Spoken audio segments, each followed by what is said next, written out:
How to make stone soup. One day a stranger came to my house. She said her name was Anna, and said that she was very hungry. She asked if I had any food that she could have. I said that I didn't have anything prepared, and asked if she had any ideas. She said, "I think you should make stone soup."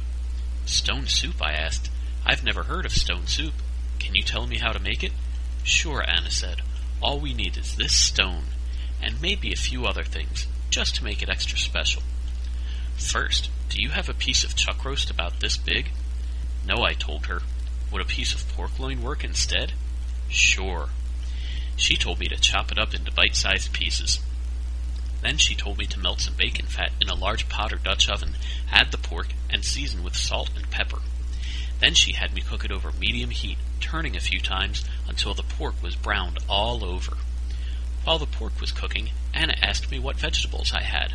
There was some asparagus, which Anna really liked, and a zucchini, which I don't think she had ever seen before, and some carrots. When Anna saw those, she said they were much bigger and more oddly shaped than the ones they usually give to little kids. After seeing the vegetables, I said that this was starting to look a bit like a minestrone, so I asked if Anna liked tomatoes. She does. So in that went along with the pork. It loosened up all those tasty bits on the bottom of the Dutch oven, which I scraped up with a wooden spoon.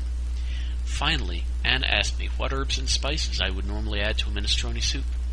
I grabbed the parsley, sage, marjoram, cardamom, paprika, and a few cloves of garlic. Anna said that sounded good, and trusted me to add the right amounts.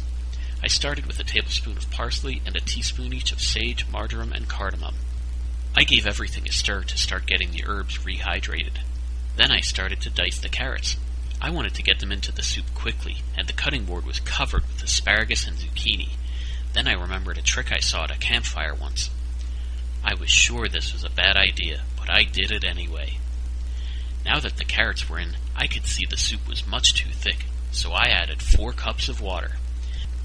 Then I minced the garlic, stirred it in, and let everything simmer for 2 hours. After 2 hours, the carrots were getting soft, and the water had reduced a lot.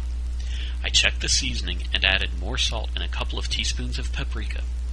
I asked Anna if she liked pasta or rice in her stone soup, and she picked rice. I knew rice would suck up 2 cups of water for every cup of rice, so I added 6 cups of water and 2 cups of rice. Then I covered the soup and turned the heat down low to cook the rice. While that was going, I chopped the asparagus and zucchini into bite-sized pieces. Rice should take about a half hour to cook. I checked at 20 minutes, and everything was going great. I added the asparagus and zucchini so it could cook the last 10 minutes along with the rice. The rice seems to have absorbed a bit too much of the water.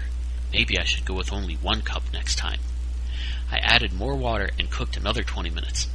Now it was almost the consistency of risotto, but flavored like minestrone, with chunks of vegetables and pork. I topped it with some grated Parmigiano Reggiano and served it with fresh baked rolls.